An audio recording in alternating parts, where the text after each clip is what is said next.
Is that better?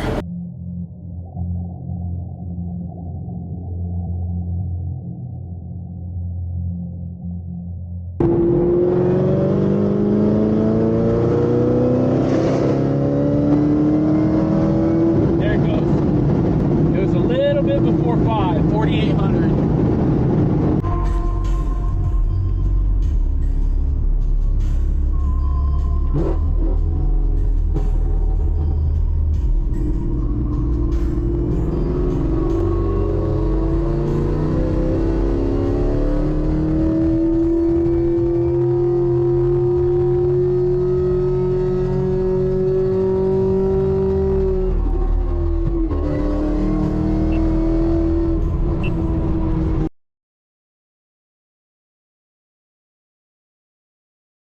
So here's what's up.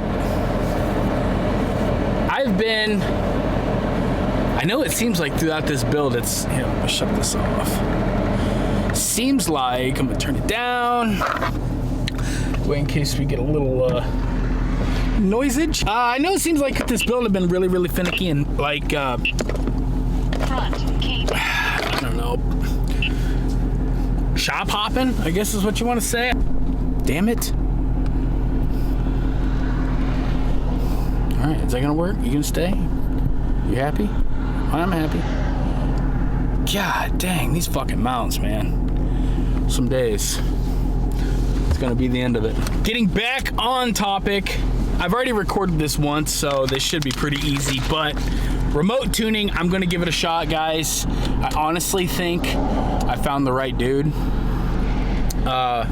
So I don't want to spoil it. I don't want to tell anything as far as like who it is or whatever, because I'm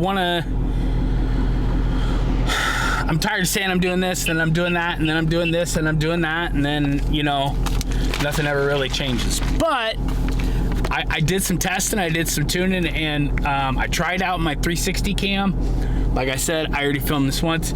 Something's going wonky with the codec and that, so it's having a hard time. So I reached out to the brand or the manufacturer of that company. It is pretty cool. I like it.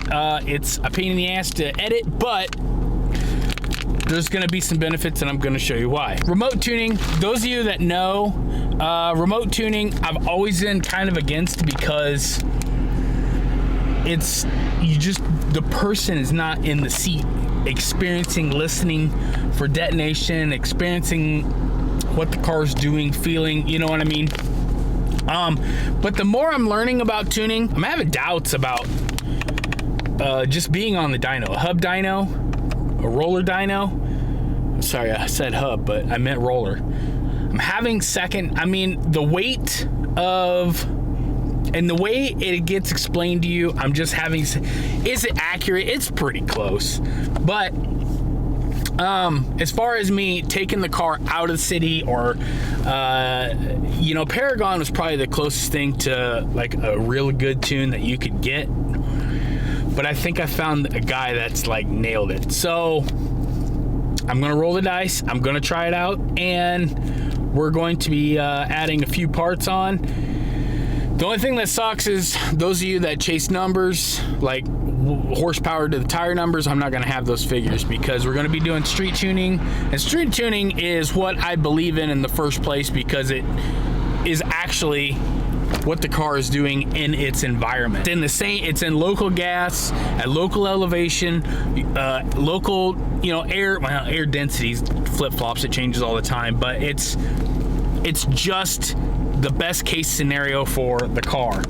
And it's kind of like a subscription thing, so you're constantly coming in multiple times a year and rechecking and retuning and retweaking everything. So far I've probably got like $100 in it, but the simple fact is it's gonna cost more money, which I'm okay with to a degree. I think by the time it's all said and done, it'll probably be, the first year will probably be like $2,000, and then after that it's like $1,700 a year. But that's fine, because most people just have one tune and they freaking call it good. I'm gonna get 4 or 5 tunes every year, so you know, every 60 days, every 90 days, we're gonna be in for a tune. So it's constantly gonna be chasing those peak powers. Also, you know, combined with my knowledge as far as like everything that I know through HP tuners, I know enough to be dangerous, and that's scary. I know, like, you guys would like to see me tune, but here's the problem.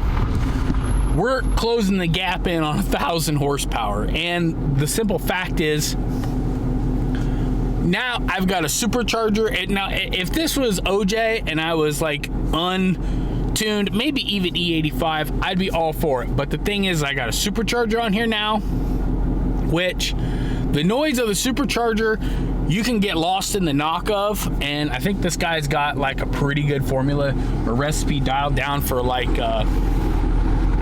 listening for knock or detecting knock. And got a supercharger, and I got methanol injection, and I got E85, and you know, you got 850 plus horsepower, and you got the list goes on and on and on and on. So here's my thing. I know enough to know my own limitations, and I think it's smart. It's going to be throwing good money after good to just bring somebody on.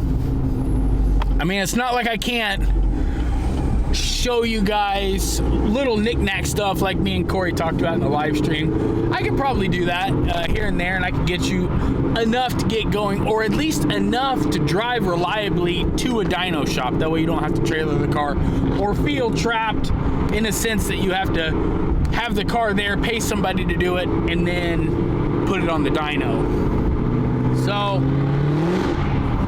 see, just spins. I think that this route is going to be the best to go. This guy is typically known for handling a lot of high, reliable horsepower. Ooh, I don't know if you guys have tried this, if you want to try it, if you are never heard of it, or if it's new to you, or whatever. But as I said before, if you can find a good, trustworthy, knowledgeable remote tuner, remote tuning is like Instagram for chicks, man. Now the world is your oyster. You have everybody in the country to pick from, but the car will actually, well, the performance will be assessed and modified based on your local environment. So yeah, this is an amazing route to go in theory. So we're gonna see how it plays out. Like I said, or like I've said in the past, tuning your car, you're playing with fucking fire. Especially when you're at like a seriously high horsepower level, you better have somebody that has got a lot of knowledge, it's very reputable. This car is like $80,000. Could blow it up tomorrow, and it'll be on me. So we're gonna give it a shot. We're gonna see what's up. So I think it'll be good. Obviously, I think it's good. Otherwise, I wouldn't be freaking trying it. But like I said, I think most of the battle is finding the right person, and I think we've did that. And this will be mapping everything out for the future, so you'll be able to know just why we're going the route we're going, and if we have good results, maybe it'll put you at ease as far as trying this yourself. So I think it'll be good. We'll see. We'll see. So I'm gonna leave it there. If you guys have anything you want me to try, ask, or whatever, leave them below. I had to dump the 360 cam footage. It's coming back though. I really like it. It's pretty cool. Like the video, subscribe. You guys take it easy. Until the next one, you guys take care. We'll see you later.